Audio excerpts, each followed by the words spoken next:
pessoal, antes da nossa aula expositiva no quadro, você vai ter a oportunidade de ver a teoria sobre elevadores. Mas antes de falar sobre a teoria, eu quero te levar à prática. Você que já mora em um edifício, todos os dias você tem um contato então com um elevador. Você que não mora já teve a oportunidade de andar, em um elevador, ou subir ou descer. Então, vejamos bem, um elevador é uma caixa mecânica onde se tem um cabo, esse cabo sustenta o elevador para subir e para descer. Esse cabo tem uma força tensora, uma tensão, certo? Para sustentar toda a massa operante para subir ou para descer.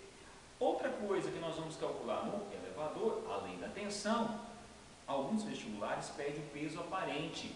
Seria o seguinte, a situação, você pega-se uma pessoa com uma balança dentro do elevador para medir a massa aparente da pessoa. Por quê? Quando você aciona o elevador para subir, na aceleração para cima, o seu impulso, aceleração para cima, o que você faz? Você impulsiona, você realmente aperta o chão para baixo, não é isso? Então, esse impulso da aceleração, vamos dizer assim, entre aspas, o que acontece? Você aciona mais a balança, Você realmente assim, coloca-se uma força maior, então você vai ter um peso aparente maior.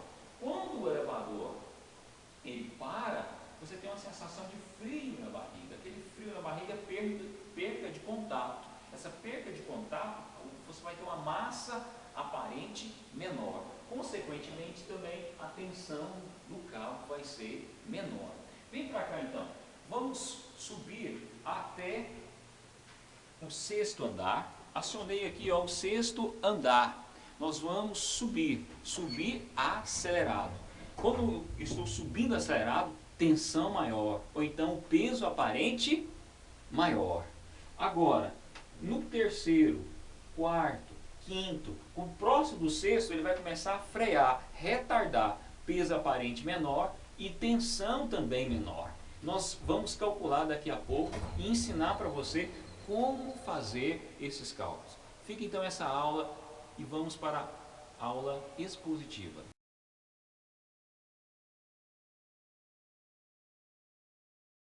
Bom dia! Mais uma aula de física com o professor Ulisses, revisão para a sua prova. Nós estamos falando sobre a aplicação das leis de Newton. E nessas aplicações das leis de Newton, nós vamos falar sobre elevadores e depois vamos falar sobre roldanas, tá ok? Vem para cá comigo então, chega mais perto aqui então, para que você possa visualizar o exemplo e daí entender como calcular uma tensão ou um peso aparente quando uma pessoa está dentro do elevador. Falando então sobre esse tópico elevadores, nós temos que saber o seguinte: quando uma pessoa está dentro de um elevador, alguns probleminhas traz a seguinte questão: se caso eu pudesse colocar uma balança e medir o peso dessa pessoa, se esse elevador tivesse subindo acelerado ou descendo retardado, iria ter uma diferença aqui na marcação da balança. É claro que a balança mede a massa da pessoa. Em função da aceleração gravitacional, nós vamos ter o peso. Há duas situações nós temos que entender aqui. A primeira situação é justamente esta aqui, em que a pessoa está no interior do elevador sobre uma balança. Eu tenho aqui a força normal para cima e o peso para baixo. Caso o elevador esteja parado, a força normal é igual ao peso devido à segunda lei de Newton, que diz que força resultante é igual a massa vezes a aceleração. A aceleração é zero, então a força normal é igual ao peso. Só que, se esse elevador estiver subindo, vai alterar. Alguma coisa aqui vai mudar. Da mesma forma que você pode aplicar o seguinte: o cabo do elevador tem uma tensão T e o elevador tem um peso P. Vou colocar um peso grandão. Você, do mesmo modo, a fórmula você pode aplicar para calcular a tração do elevador e pode aplicar para calcular a força normal de contato. É claro que quando o elevador estiver em movimento, essa força normal nós vamos chamar de peso aparente. Por quê? Não é o peso real da pessoa, é um peso devido à aceleração do elevador. Então eu posso ter 4 situações. Nós vamos separar 2 em grupos, tá certo? E vamos estudar 2 situações no grupo 1 e 2 situações no grupo 2. 2 situações com elevadores. Eu posso ter o seguinte: um elevador subindo acelerado, ele acelera para cima e ele desce retardado, ou seja, ele desce freando. Nessa situação, eu posso calcular a tensão sendo a massa do elevador, a aceleração gravitacional mais a aceleração do elevador. Agora, se eu for calcular o peso aparente, eu vou considerar a massa da pessoa e não a massa do elevador. Tá vendo a diferença aqui? Mas é a mesma fórmula, tá? Outra situação, outro grupo, eu posso ter o elevador subindo retardado, ele sobe freando, ou ele pode descer acelerado. Nessa situação você perde contato, a sensação que você tem é de flutuar, então o seu peso aparente diminui. Essa tração aqui também vai diminuir. Da mesma forma, se o problema te pedir a tração, você vai considerar a massa do elevador. Se o problema te pedir o peso aparente da pessoa, você vai considerar a massa da pessoa, sendo que aqui ó, é menos gravidade menos aceleração. Você pode perguntar aí na sua casa, ou aonde você está assistindo o vídeo: professor, mas por que aqui é menos e lá é mais? Vou te explicar fazendo o exercício aqui. Vem para cá. Nesse exercício 1, o elevador tem massa 600 e ele sobe acelerado com aceleração de 2 metros por segundo ao quadrado.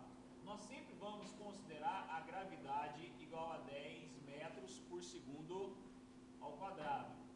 Então olha só, pensa comigo, se ele sobe, né, vamos calcular aqui, vamos supor que o probleminha esteja pedindo a tração do cabo do elevador, tá ok? Então é o seguinte, se ele sobe, olha só, então eu tenho uma tração para cima. Vou colocar aqui ó, a massa do elevador sendo essa massa do quadradinho. Vou representar o elevador como se fosse esse corpo aqui. Então eu tenho tração para cima e tenho peso para baixo. Peso de quem? Peso do elevador. Aplicando a força resultante, nós temos força resultante é igual a massa vezes tração. A força resultante aqui ó, é tração menos o peso. Então eu tenho tração menos o peso, que é igual a massa vezes a aceleração. Essa massa aqui ó, é a mesma massa que eu tenho do elevador, tá? No caso aqui eu vou escrever essa massa como E maiúsculo. Você concorda comigo que aqui está menos, passa para cá, mais. Então eu vou ter tração é igual ao peso mais massa vezes aceleração. Só que peso é massa vezes gravidade, mais massa vezes aceleração. Eu coloco essa massa em evidência. Então vai ficar tração é igual a massa multiplicado pela gravidade mais a aceleração. Ou seja, eu coloquei essa massa em evidência. Por isso que a aceleração aqui soma. Dá uma olhada aqui por enquanto. Então nós vamos usar isso aqui, como eu coloquei alguns minutos atrás. Essa aqui é a forma que eu vou aplicar para calcular tração para quando o elevador elevador sobe acelerado ou desce retardado, ok? Fica aqui então o caminho de como chegar nessa forma. Vou apagar para fazer a continha. Então nós provamos para você que a tração é igual à massa do elevador vezes a gravidade mais a aceleração. Você não precisa provar isso aqui todas as vezes. Você já sabe, então aplica diretamente a fórmula, tá ok? Então fica o seguinte, tração é igual à massa do elevador, que é 600, vezes a gravidade, que é 10, a aceleração é 2. 10 mais 2 dá 12, então você tem 600 vezes 12. O resultado disso é quanto, pessoal? Resultado? Nós vamos ter aqui, ó, se eu tivesse 10, 6.000, ou seja, vezes 12, 7.200 newtons. Então, o cabo faz uma tração de 7.200 newtons. Você pode perceber, quero te chamar a atenção, que a massa é 600. Caso o elevador esteja em repouso, a tração seria igual a 6.000. Mas devido à aceleração, a tração do cabo passa a ser 7.200. Nesse outro exemplo aqui, vem para cá, vem para cá. Nesse outro exemplo aqui, nós temos a pessoa dentro do elevador. Eu quero já o peso aparente. Ele sobe com a aceleração de 2 metros por segundo. Da mesma forma, nós vamos usar peso aparente, que é igual a massa da pessoa, vezes a gravidade mais a aceleração. Nós demonstramos como chegar aqui, é o mesmo princípio que nós fizemos na tração. Então, olha só, o peso aparente, eu vou ter 60 vezes a gravidade, que é 10, mais a aceleração, que é 2. Multiplicando 60, 10 vezes 10 mais 2, nós vamos encontrar, pessoal, 720 newtons. Ou seja, o peso aparente é 720 newtons. Se eu te pedisse a massa aparente, você ia dividir isso aqui por 10 e iria encontrar quanto? 72 quilos. Ou seja, em repouso, a balança está medindo 60 quilos. Em movimento, a balança passou a medir 72